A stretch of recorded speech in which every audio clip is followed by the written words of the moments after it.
Look, self-made entrepreneur, no manure. I'm the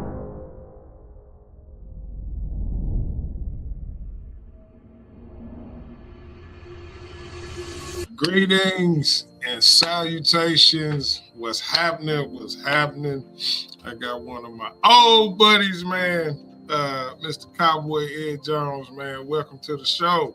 All right, I feel very welcome, D. What's going on, man? Hey, man, y'all don't know, man. Me and Kyle go back a long way, man. A long way, and got to see each other grow and turn into what we are right now and today. And actually, we were having a conversation before I hit the record button, and we was getting all into it, and everything was gravy. So I said, man, let me hit record so we can actually get this information to y'all. But I'm actually general sales manager. For y'all don't know, I'm the general sales manager at Johnny Landau Chevrolet.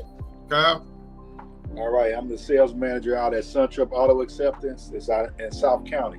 There you go. And we've been in the business 20 years, maybe each, a little longer than that. Yeah, just a little bit longer. I've been 24 years for me. 24, I'm at 26. So we got 50 years of car business between the both of us right here in front of you. And, we were talking about kind of the, what to do's, what not to do's, where we can try to take this conversation to places that can actually help people get better at what we call the car business, because there's some people that look at it as a job. Those are not the people that we're talking to. We're talking to the people that look at it as a career. You can take this industry seriously. I don't know any other industry, man, that you can actually, no matter what you got, if you just follow the workflow and follow the path, man, you can make a decent living for yourself. It can take you from, maybe being uncomfortable to being very comfortable based on work ethic. How do you think the work ethic in the car business in general, do you think it's got better over the last 5 years or worse? And then why? I think it's gotten worse over time. And I think it's because, I would attribute some of this to, COVID kind of created where it was easy to make money. You didn't have to really work that hard. And so if somebody got in the business during that time, they thought it was easy. So they didn't understand you have to build a customer base, build your own platform of who you are. That way you can take that and take it anywhere and it'll grow with you. So a lot of people just get in and they don't know how to make the money in it, or, there's a lot going on that they don't know how to keep the foundation going and grow from there. Right on. Do you find it more difficult to train now than it used to be, as far as maybe sales reps or even other managers? Yeah, I would think it's harder to train. Well, number one, because the young folk that are coming up are totally different. We have one of our sales director. He's going through sensitivity training, because we might have got yelled at or sent home on a deal, and you're like, man, wait a minute, man, I got customers coming today. They're like, well, you messed up, you going home. So now the people that are working now, the people that are 20 years and younger, or maybe 23 and younger, they don't know what to do when they're treated like that. So they have to treat them with kid gloves, and it's not making them I would say a powerhouse. I would say, man, you're a powerhouse. We can go somewhere and we're gonna turn it up. But now you gotta treat people with kid gloves, and they, it's a totally different psychology to the new salespeople. There you go. I'm gonna tell you, one of the I got blessed enough to head down to Atlanta the last week, man, and I got to learn, and I picked up some things, some information. Shout out to Ascent Dealer Services for making that happen at Marburg. But one of the things that I learned was sometimes you try to motivate people the way you want to be motivated. Right. You know what I'm saying? You say the things to them to try to get them going a little bit, to try to get them riled up a little bit. And now that just simply doesn't work for all of them. You know Yeah, what it's I a mean? different world. Yeah. Yeah. So what I had to do was understand that, with me, soon as you challenge me, I'm ready. You ain't have to say nothing. You can look at me wrong. Anytime you try to make me feel like you better than me, I'm coming. I've always been that way. It's gonna be that way, and I get that.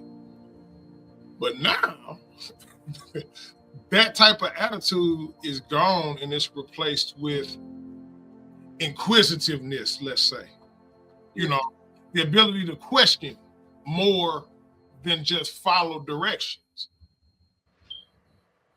Do you think it's easier for people now in the car business to sell a car than it was when we sold cars? I think so. I think it's a lot easier. I think because everybody's got all the information right in the palm of their hand now. So it's not, they already kind of know what's going on when they show up. So you don't have to do a lot of coaching or teaching. And, it's a lot more, like I said, there's a lot more information in the customer's hands when they come in. So that makes your job that much easier. There you go. All right. One thing I know that Kyle's good at, you hear me call him Kyle for Cowboy, but what would you tell somebody who is looking for a persona, image, or reputation that will make them stand out? How would you go about selecting one? And not only that, how would you advertise that? Well, I mean, I think you would tap into some things that you like. Like when I was growing up, I liked cowboys, and I like watching cowboy and Indian shows and stuff like that. And I watched wrestling, so I understood the concept of branding. So when I got into business and I put on this cowboy hat, then that was my brand. So you have to like build your brand and basically remind people that you're different from everybody else by whatever it is that you're doing. And so they begin to understand that that's you and you're different. So they start looking for that persona, right? A persona sells. And so, like I said, I've been doing this for 24 years. And one of my things is I'm the cowboy. So wherever I go, whether I'm sales manager, finance manager, whatever, they want the cowboy. They don't just want Ed, they want the cowboy. So it's good to brand and to build your brand and to sell something that the people want. So people desire, they like a good story, they like a good persona, and people buy into that and they'll come back time after time.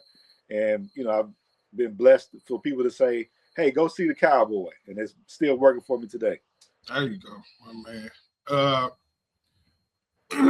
I feel about that, man. We all have, me, I'm Big Show. It is what it is. I love wrestling. That's where when Pricey gave me that name.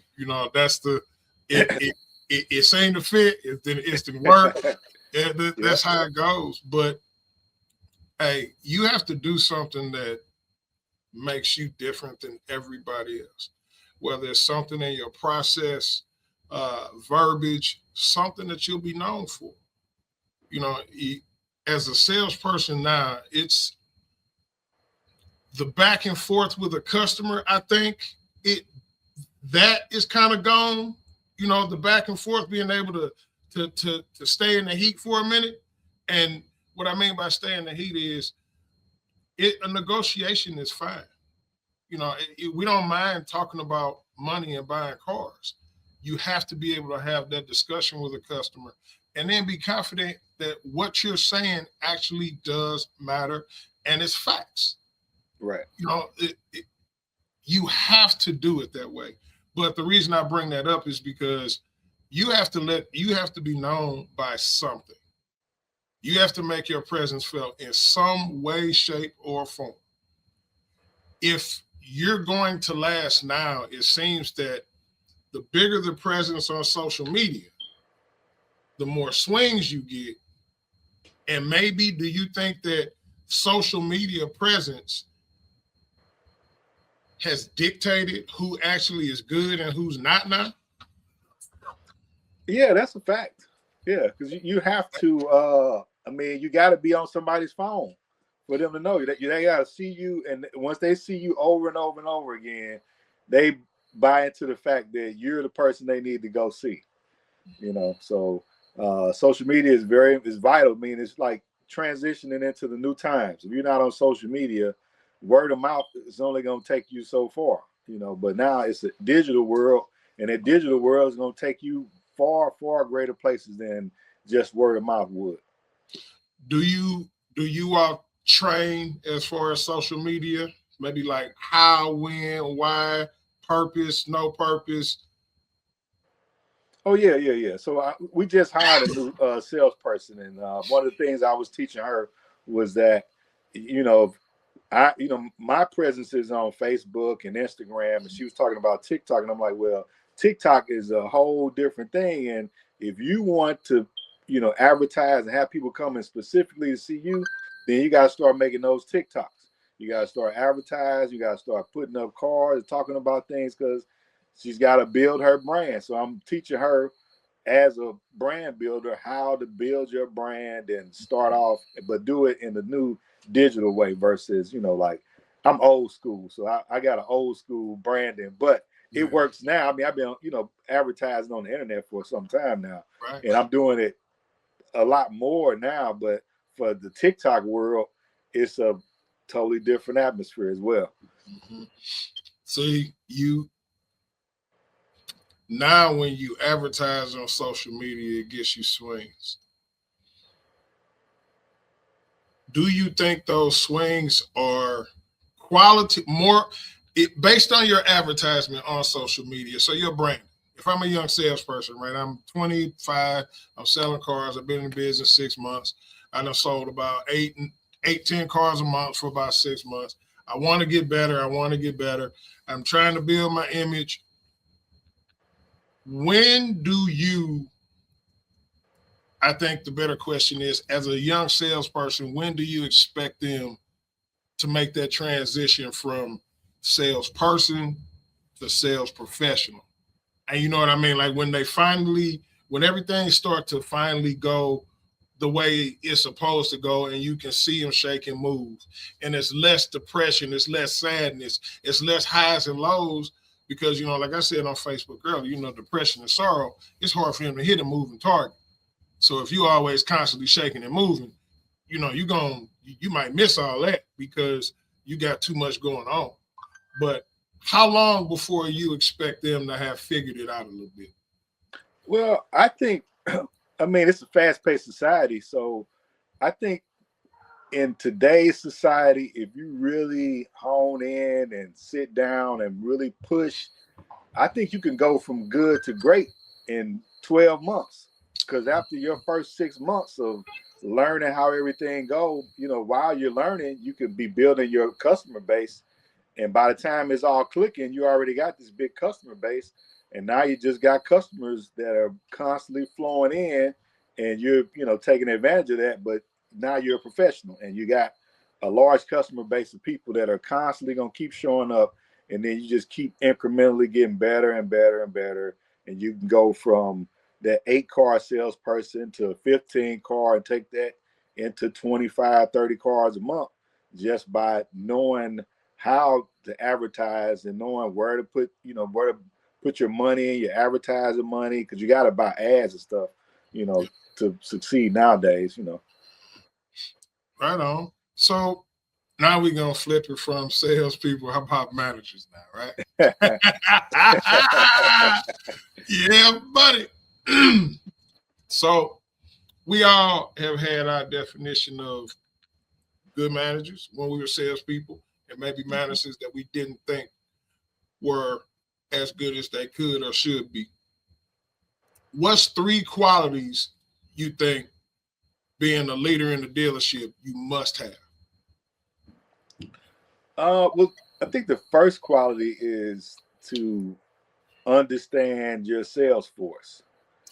So you understand who wants to do what. It's kind of like if you got a team of, let's say, basketball players, and you need to win this game, and you need to score 100 points. You know who's going to give you 30, who's going to give you 20, who's going to come off of the bench and do 8, who's going to do 16. You know your people that are going to do it, and you got to play into their strengths and make sure they feel equal to the other salespeople, even though they might not push out the same numbers, but they know that they can be counted on for those numbers. So I think that's part of it. I think part of being a good manager is also being able to push salespeople to obtain something a little bit greater. And then I think the third part would be actually caring about that salesperson and wanting them to like walk into this wonderful world that we call the car business, because it can basically, these ups you taking can buy all the dreams you ever had in your life. Right. I hope y'all listening, man, because it's the car business is changing and it's ever changing. It changes now every 30 days. To be relevant in the car business and stay around for a long period of time, what you have to understand is you have to improve. Like, you can't just be good. If I was the same as I was when when we were working at the same place, man, I wouldn't be where I am now. Right. Are you crazy? It don't even work like that. It don't even work like that. You know, and I say all the time, man, I'm like, so we'll go to work, have a good day or a bad day, go home, go to sleep, don't train, don't practice. And we'll repeat that for a whole year and think that we're good. But we both know in high school, you know, try telling your coach that I just be there on game day. Right. Yeah. You know, it's kind of ain't gonna work out. You know, everybody ain't AI. It's only one Allen Iverson. Right. You know, it don't really work like that, man. Yeah. You know, but I know that it's a lot of people that want to do it, but just don't do it. How would you explain, or what would you say to those people? Because I know you practice and I know you train, man, because we kind of come from the same cloth, you know, and I don't ever want, and this is the competitor in me, just please forgive me, you know, I don't ever want to think that somebody working harder than me. I just don't want to think that, man. So, you know, whether that's right or wrong, I don't care. That's just how it is. But what would you tell? How would you explain that to someone that does not do that, but you know they do have the potential to? I think it's I would tell someone that's maybe, I would say, a mediocre salesperson to aim high. If you aim high, you're still going to be further along than where you started out at, right? Versus still being on the same. You like, if you're constantly under 10 cars or 10, 12 cars, you're not really happy, but you're in the game. But now you want to elevate. So I think you want to start pushing yourself harder.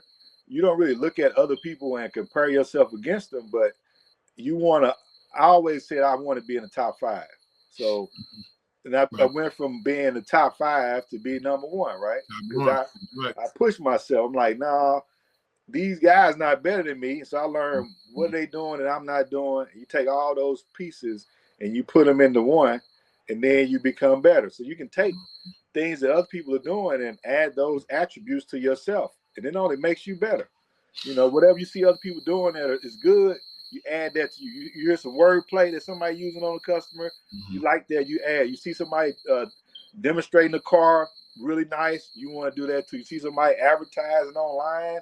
I mean, I got peers that, you know, they copy my style still to this day. You know, I do my advertising and I'll watch their ad and I'll say, this guy doing the same thing I'm doing.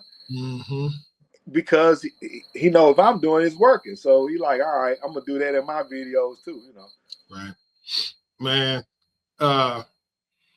do you think that the work ethic of management dictates the behavior of the sales staff? Yeah, I agree with that. Yeah.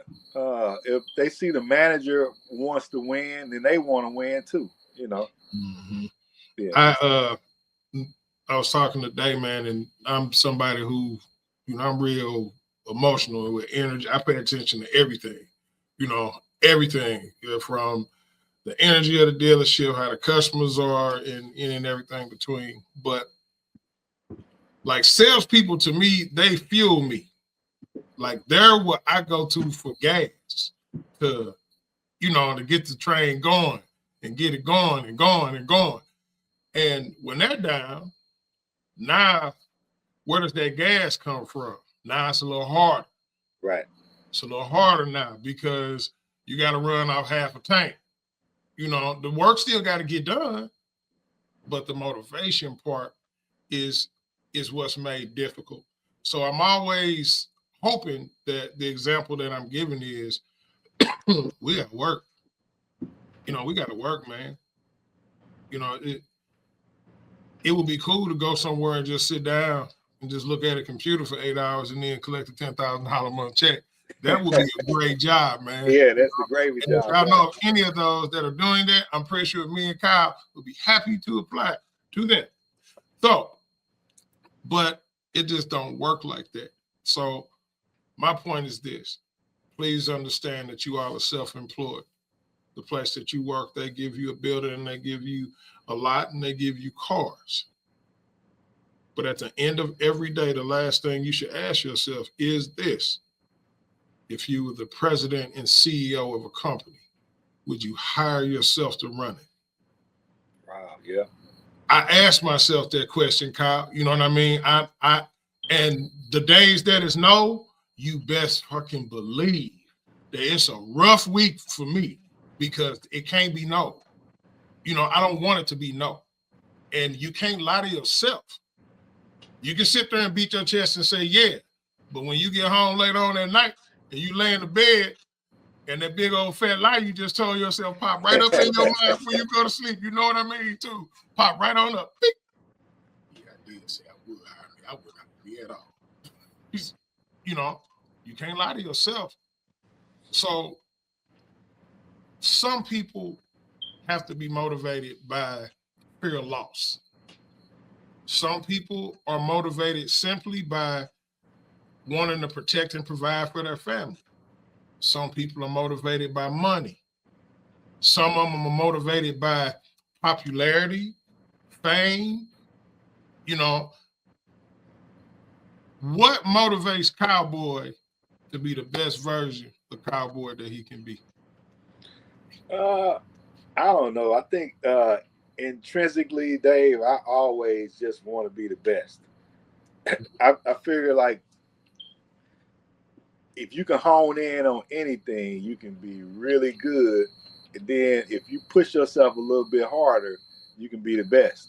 So it's not like, I've been raising kids for a while so I can't say I'm doing it for my kids. I can't say I'm doing it for my wife or anything like that. I'm doing it because I really love to be the best, like, greatness. I like to hold greatness and be like, wow, like I started off here and I'm here. And through diligence, I made it that way, And, I'm a faith-based person. So I believe God is the one that pushes me and allows me to be that great. But it's still me, like, really honing in and wanting to be better, wanting to be the best, like not settling for, looking around like, man, if he's doing it, I can do that too. I think I got this quote, and I say, if someone else is living your dream, it's attainable. Ooh, yeah, I like that. Yeah, I like that. Yeah, buddy, man. I asked that question at work the other day, and it was asked back to me, man. And you'd be surprised how many people will answer that question with money. And maybe at one point in time, and I really thought about that, man, because I'm like, man, money.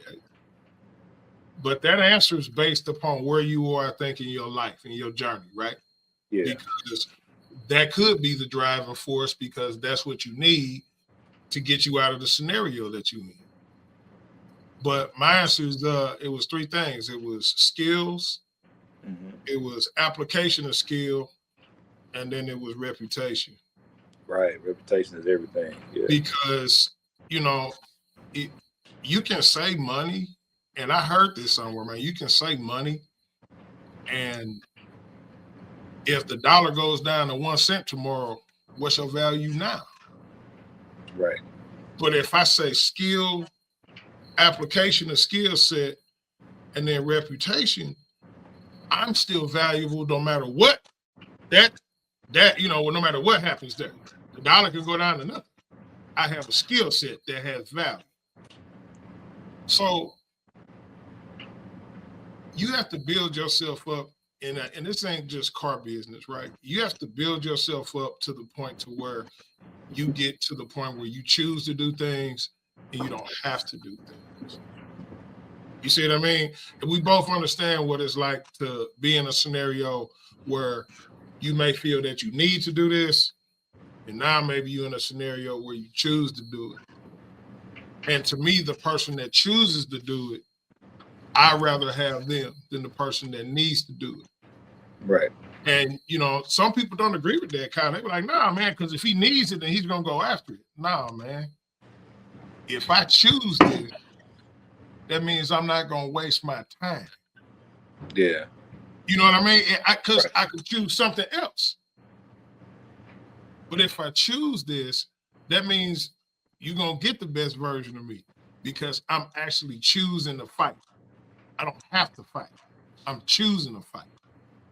And that's just a little different. Uh-oh, look at Bates. Hold on. And for everybody, Bates supposed to be on here too, but here you go right here.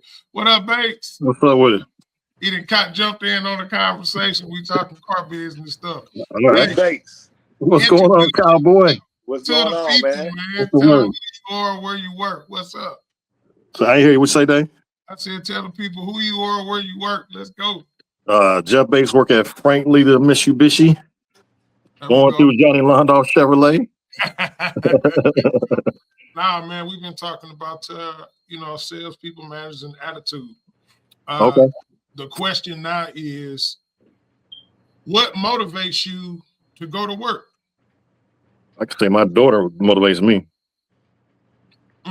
And plus, I like generally helping people. Right. You know what I mean?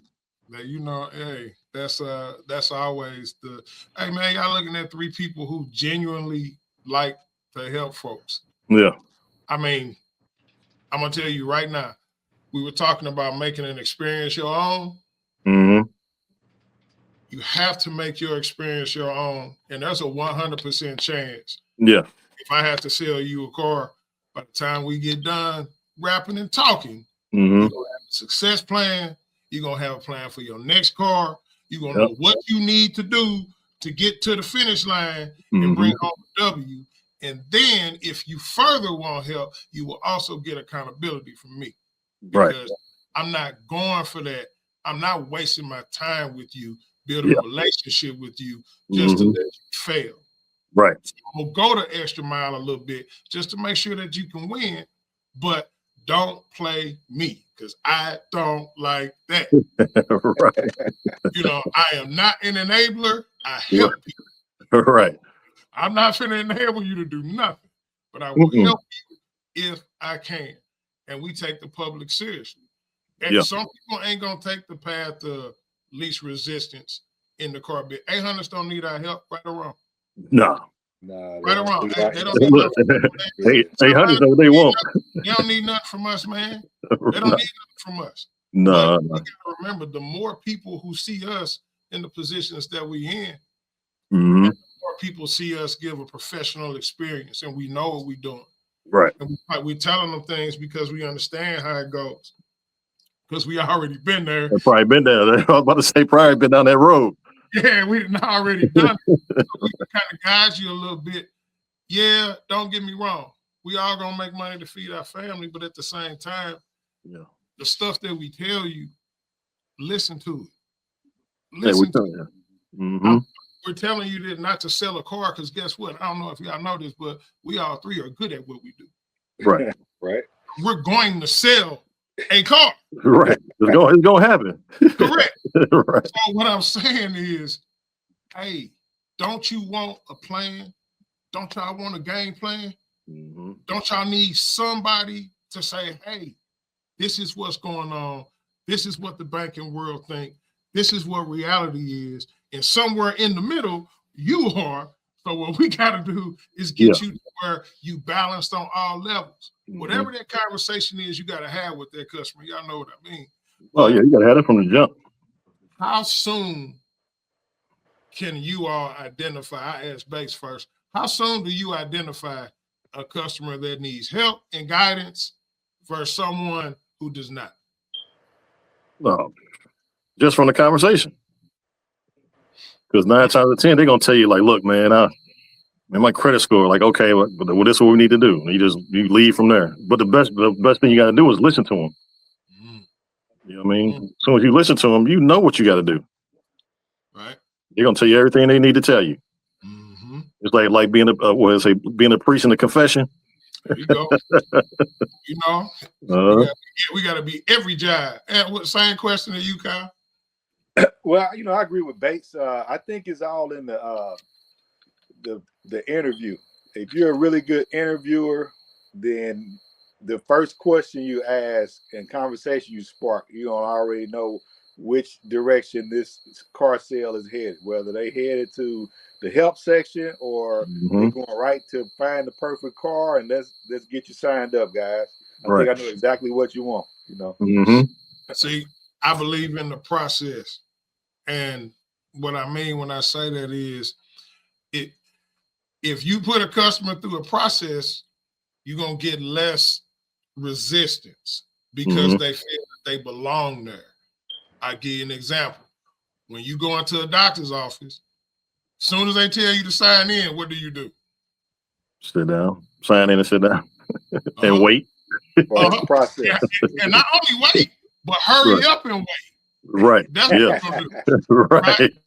And here's the killer part. Do they really need you to sign in? No.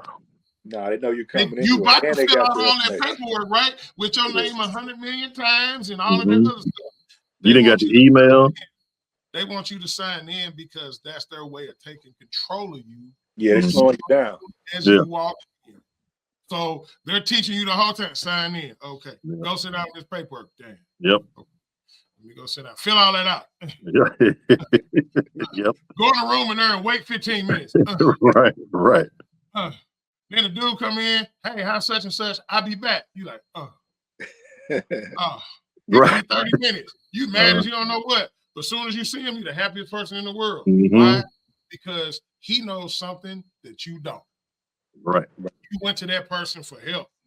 They took control of you as soon as you turned the knob and opened the door and you saw the sign that said sign here. Right. Took control of you right then.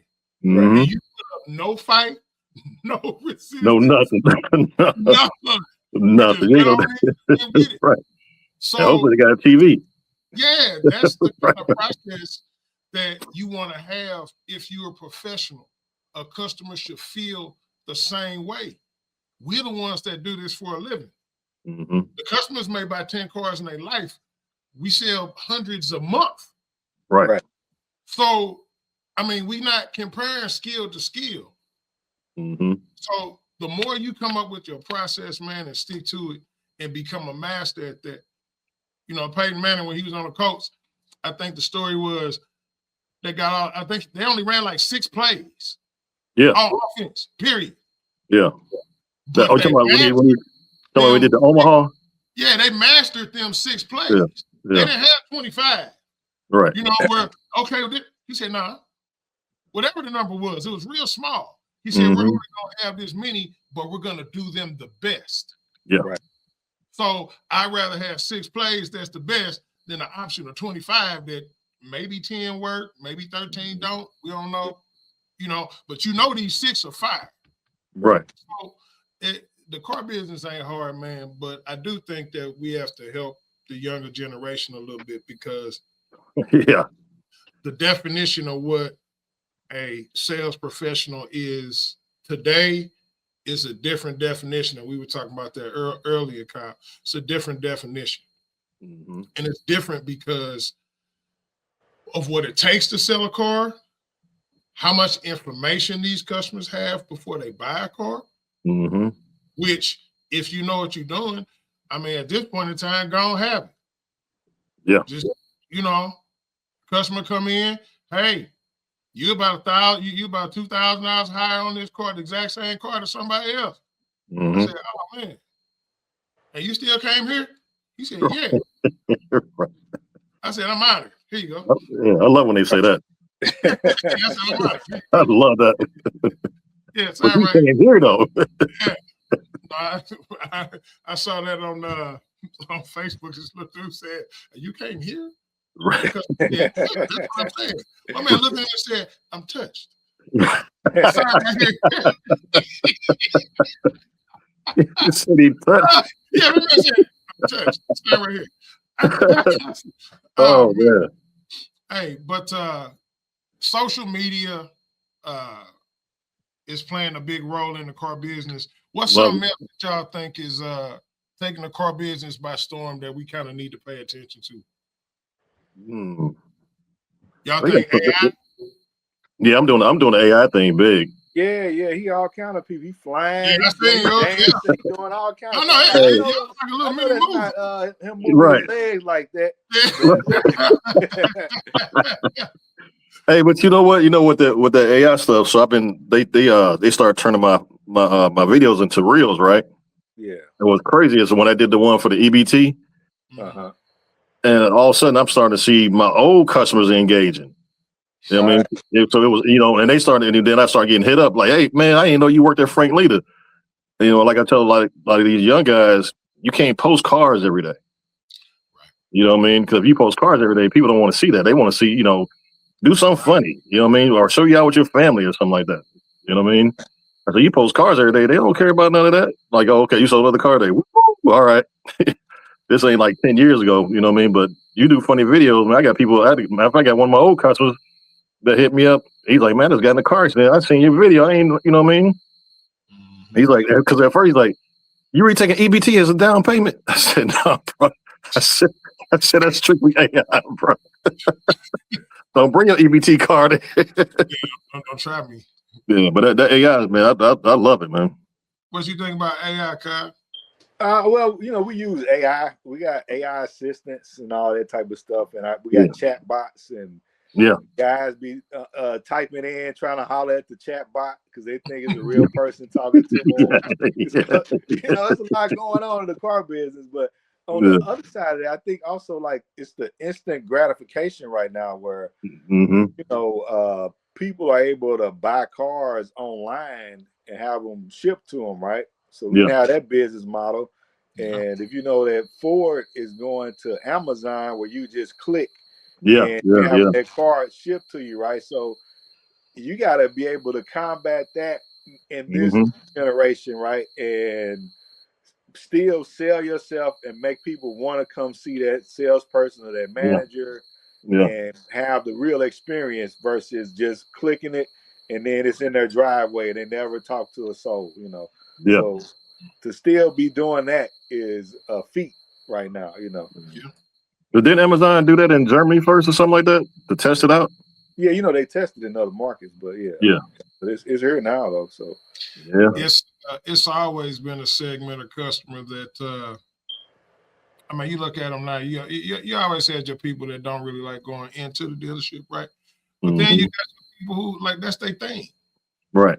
They like the whole thing, the whole experience. They want all that. Yeah. And that's what you want to provide because in a minute, man, it's about to become competitive in this space here. And it's closer than what you think. And and it's gonna be some skill sets that if not developed or had, you got to have some problems. Yeah. And that's why you always hear me say, man, train and practice. Whether it's linking up with a group of people that can hold you accountable for your success. Whether it's your routine that you go through, what you do. Like the last thing I'm gonna do tonight is fill out my plan book. So I don't want to have to think about what I got to do tomorrow. I just want to check boxes. I think about that tonight. You know, and let that be the last thing I do before I go to bed. Now I'm tired. Right. I just thought about the whole day tomorrow. But when I wake up, all I want to do is check boxes because it's for me. That just makes more sense. I don't know if it makes sense to y'all that way, but all I got to do is wake up the next day and start checking shit off. You know, I'm kind of happy with that. So it's always going to be on your mind.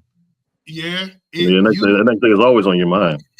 Man, practice and training is more important than people give it credit for.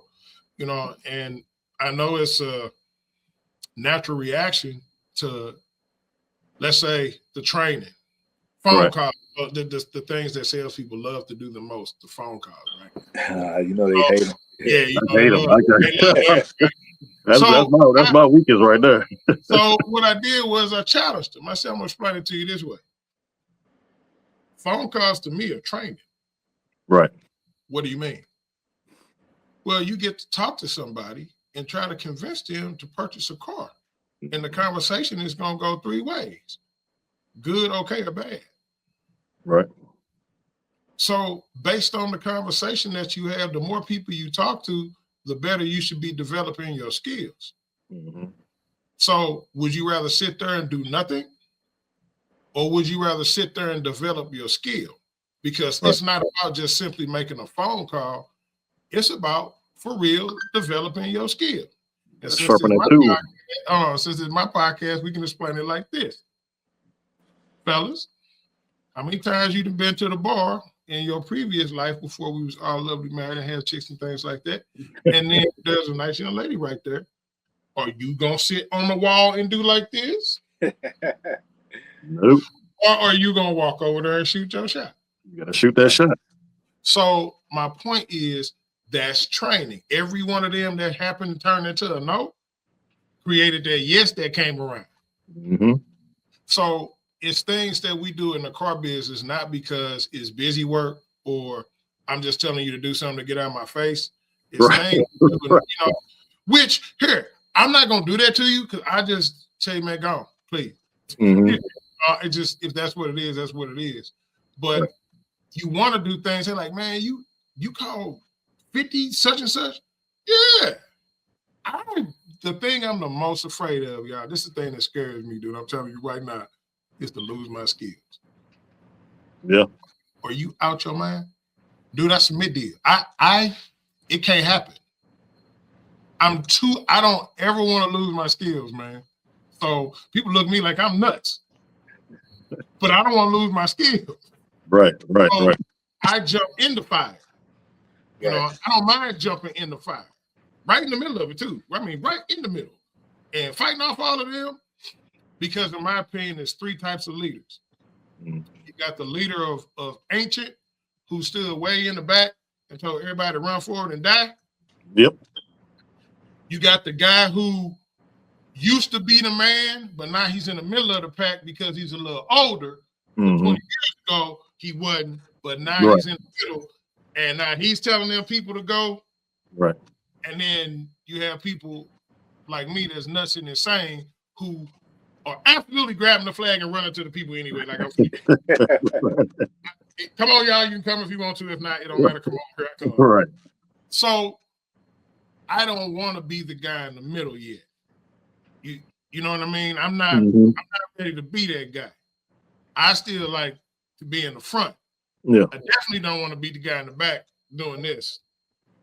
I don't want to be that, because that would kill me. That would kill my personality and everything else. You want to feel it? Yeah. Out of those three guys, who do you think you are? I don't know, because right now, at one point, a lot of them cats came in. These little Facebook superstars came in. I felt like the cat in the middle, and I trained a lot of these dudes. But then, how can I explain it? So I'm kind of like playing my position, let them do their thing, train them like, hey, you gotta do this, you gotta do that. But then after a while, it's like, you know what? They was like, oh, what's up, Unc? Oh, hold on for a second. Hold on, I'll be right back. Hey man, how you get all these cars out? One thing we see, the one dude told me, he's like, All they do is see you sit on that couch. I said, you work smart, not hard. He goes, every time I go in here, that board filling up. Yeah, I know. You know what I mean? So I was in the middle for a minute. Just that's because I was training a lot of people. Then I was like, nah, I got to get out here and jump out. Show them, what I'm doing. Let me go and get in and lead this pack for a minute. There you go, Kyle. Yeah, well, I think, I know it's leading from the front, so I'm still a frontliner, even though I'm the guy pushing the buttons in the back. I'm still changing plates, going to greet customers, engaging customers. You might go out and TO a customer because you want to stay sharp, and you don't just want to be the guy that's on the phone closing the banks. You want to be out there talking to the customer and keeping all of your skills sharp, so you still are alive. It makes you feel alive when you're being yourself. So I still do all those things, and it's mainly like just like you said, just keeping yourself sharp and having your to-do list going and wanting to be the best and keeping yourself motivated to be better and better. So you can only do that by being active. All right, we're gonna give y'all one pearl each. I should charge you $29.99. No, I'm just playing.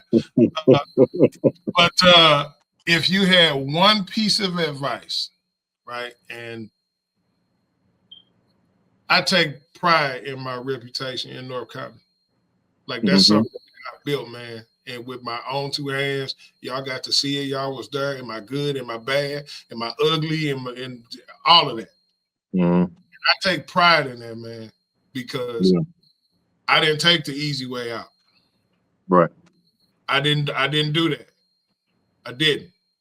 And man, if you had to give these people one bit of advice to help them in the subprime space, because I'm gonna flat out tell you, I did just come from out of town. I do talk to people that don't work here and call and ask. And it would amaze you the questions that I get asked, dog. I mean, people calling like, hey, you like, huh?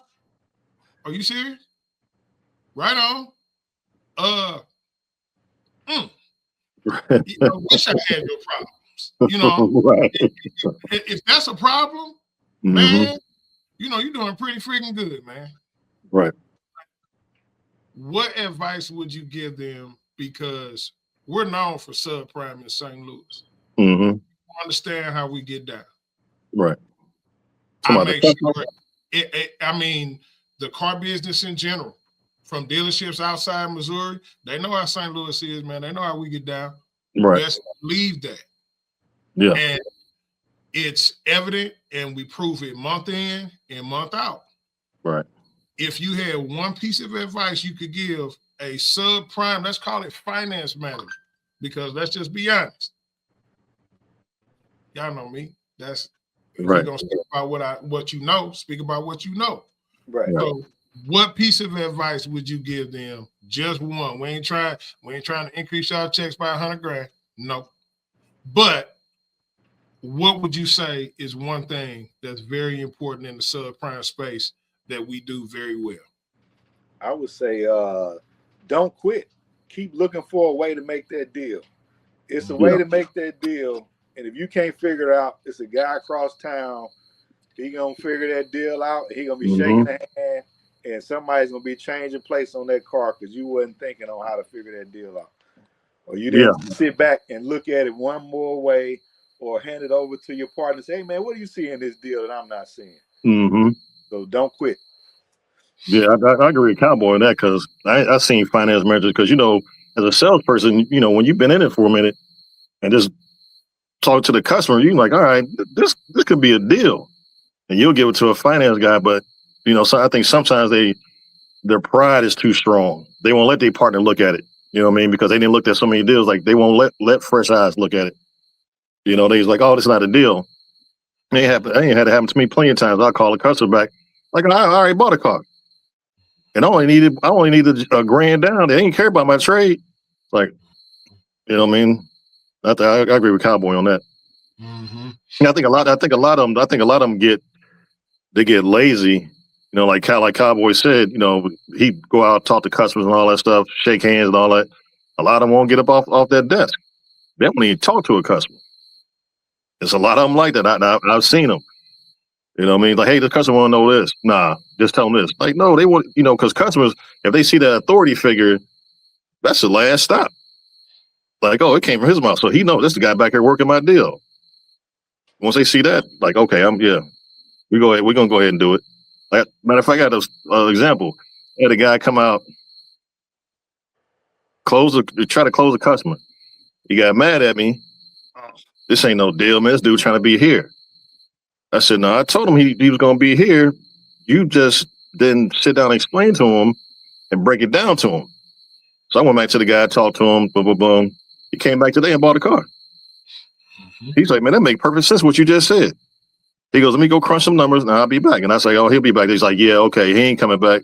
I said, you just can't go and be aggressive with a customer and think that's going to work. There's different ways to close customers. You can't close them aggressively. Sometimes you got to break stuff down and explain it to them. Like, okay, this is why you're going to be here. Here's your credit report. Look at this. This is why you have that rate right now. But if you're serious about, changing your credit score, 8 months to a year, you can trade up out of it. Once you do good on, make your payments. He didn't explain none of that to the guy. So all that matters. Yeah. I'll give y'all, and just because I'm feeling generous, I'm gonna give you two. The first one is, and this is for finance people, right? You have to have a relationship with your sales staff, man. Yeah. Y'all communication with each other gotta be real solid. Yeah. You know what I mean? I was both these dudes' finance manager. Yeah. I have to trust what they say, and I got to know that they're going to ask the questions that I need the answers to in order for me to move forward. And the only way to do that is by building a relationship with them, man. Mm-hmm. And it can't be one way. I ain't never been like that. It's not one way. And somebody got to go first, and it should be you, finance manager. Mm-hmm. Because once you show a salesperson that you're willing to fight with them, and then don't succeed, because right. after that, now it's over. Mm-hmm. It don't take much. That's the first thing. The second thing is something that it's going to take you time to do. I can give you this answer, but it's not something you can do tomorrow. It's called relationships. That builds. You don't have relationships with your lender. Yeah. Yeah. Yep. Both them two already understand the play. Mm-hmm. They already know it because they got to see it. Yeah. Oh yeah.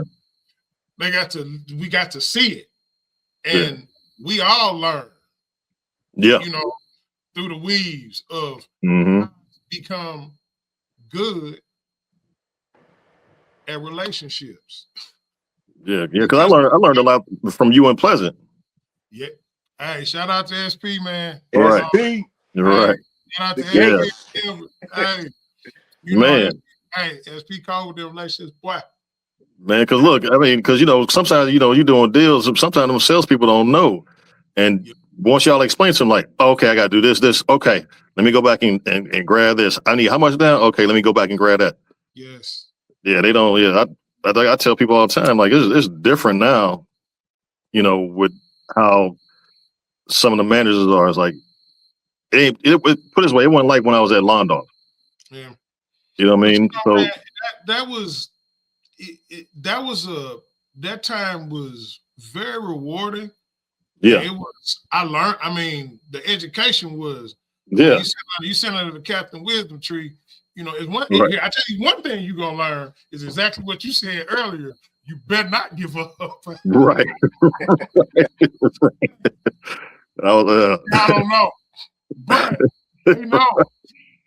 Yeah, because some of these young guys, man, I would me and some of the older salesmen at the dealership will tell stories about going to the desk and making sure and it still amazes me. Like some of these guys that go to the desk, they like, where's this at?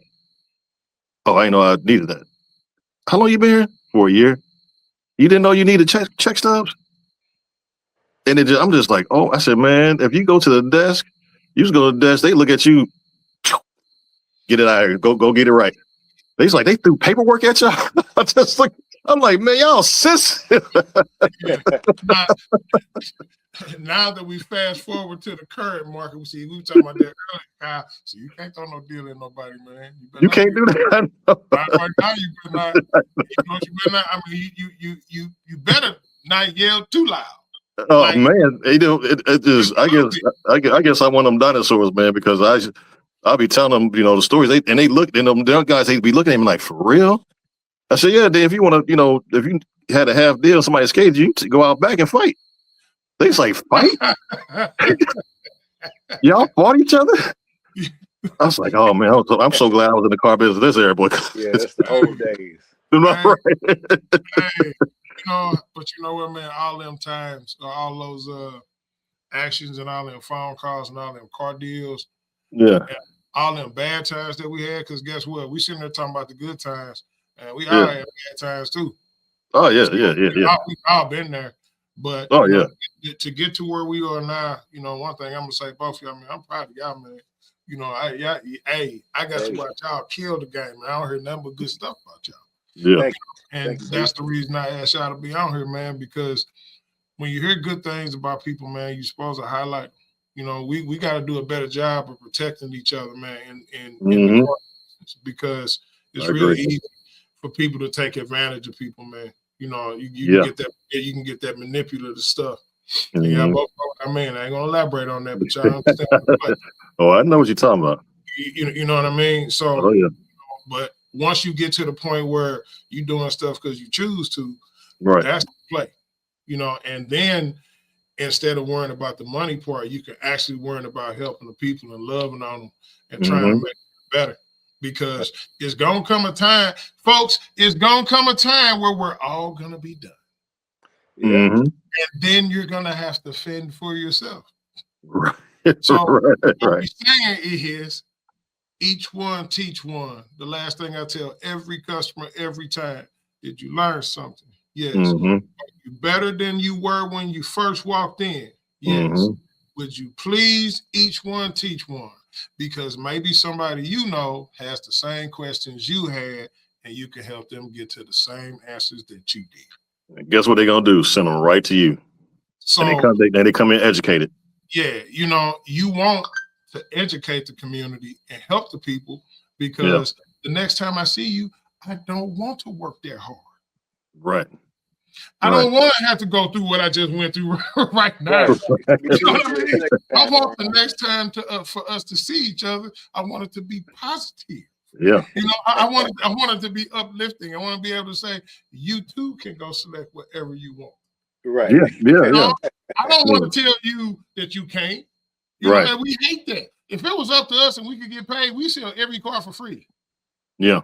And I feel good. I feel good when I have my customers come back. Yeah. You know what I mean? And they like, Jeff, I did what you told me to do. You know what I mean? Okay, you got that Chevy Sonic, go out there, pick something. What you mean go pick something? Go pick something. What about the Camaro? Go get it. Yes. You know what I mean? I love that. That's one of my favorite things. Yeah. So when you educate, they actually listen. I think the girls listen more than the guys listen, but but it's just a good thing. Like, man, I did this, I did that. Yeah, okay, well, come on. Yeah, it's life changing. Yeah. We more. Yeah, let me just tell you something, man. They're gonna do what they want to do. Right.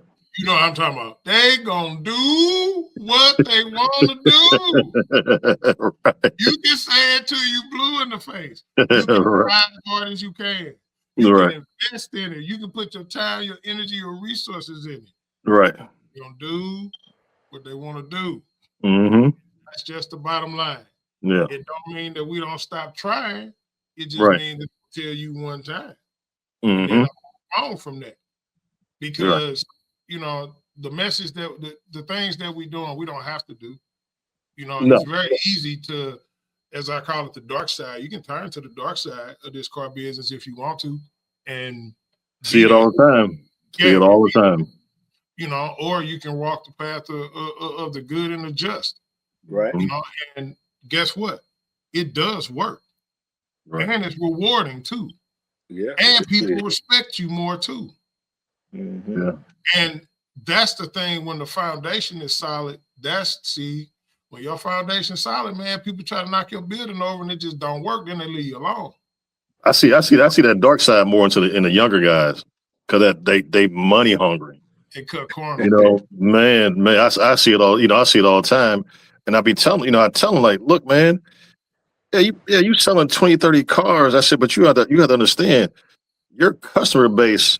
They're growing, and as adults, okay, yeah, you start off at 25 or whatever. I said, but no, once you in that 30 mark, they looking at houses.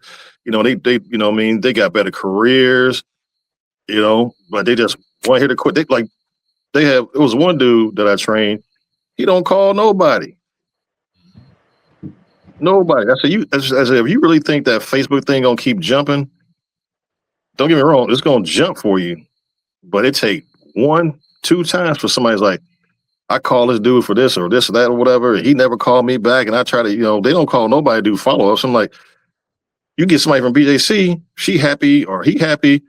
They're gonna send you everybody they know, but they don't do a lot of follow-ups, and the management does not make them do the follow-up.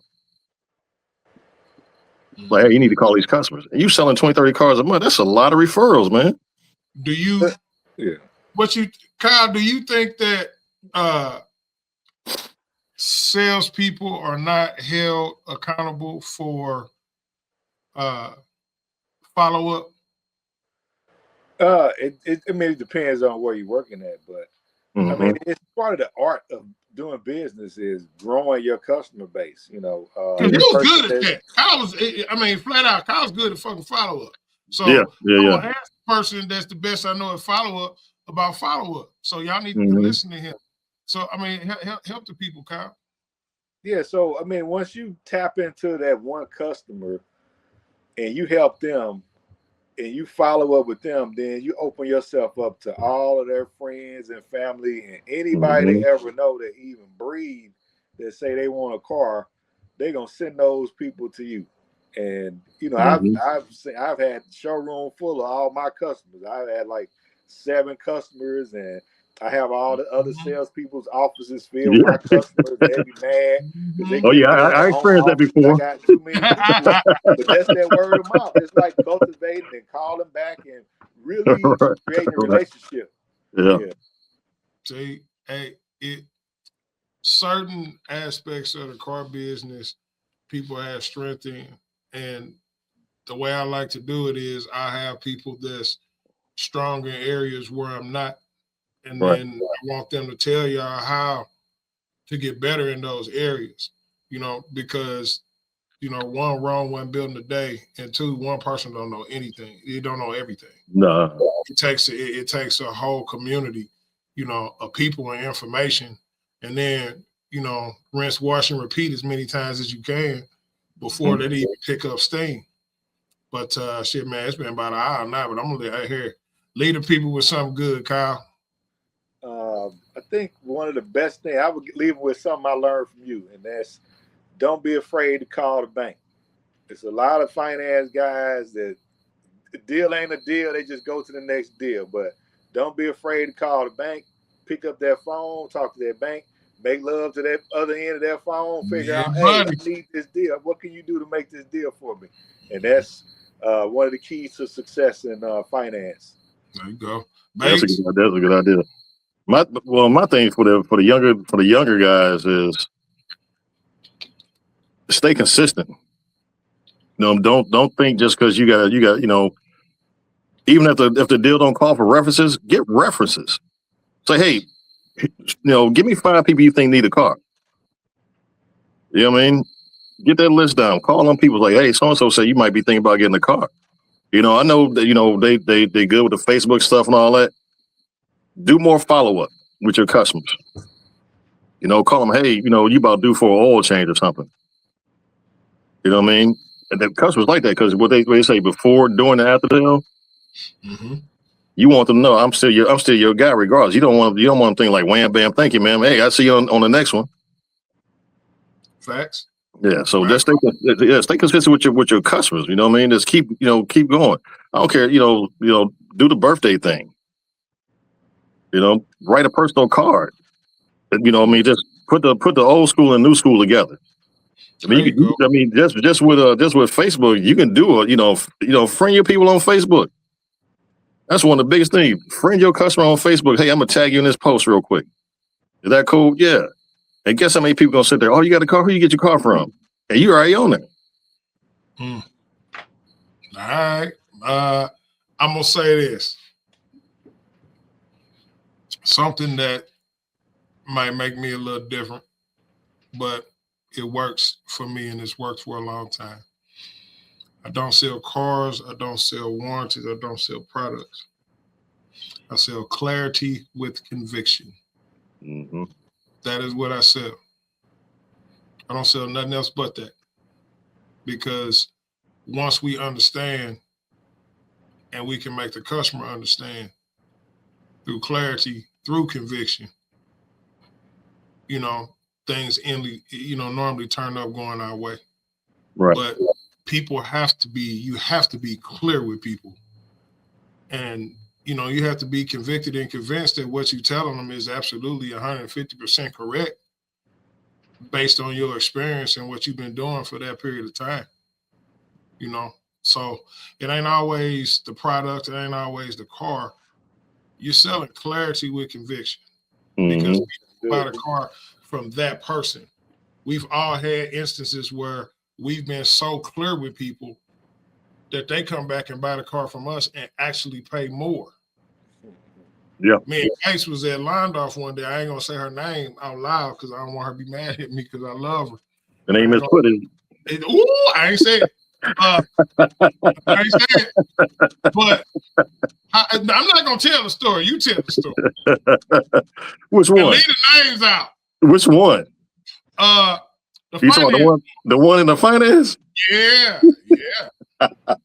Yeah. I don't know if Cowboy was there that day.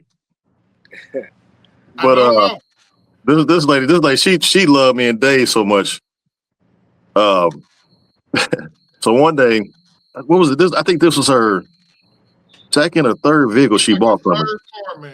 On her third vehicle. Now she worked in the educational field. Very pretty lady. And she went, so how the new car over is in Londorf. You got to go to that old boy's office. Mm-hmm. Last name is a food. Put it that way. And me and Dave was sitting there, and all of a sudden we hear, what got you? I will. No. What happened was I was in my office in the other building. Oh, you were okay, yeah. So you weren't in that building. I had to run and go get you. He ran on there and said, Miss such and such finna go crazy. Oh, she said Miss such and such finna go crazy. I said, Right. oh no. I said, oh well. He said she's about to go crazy. I said, oh no.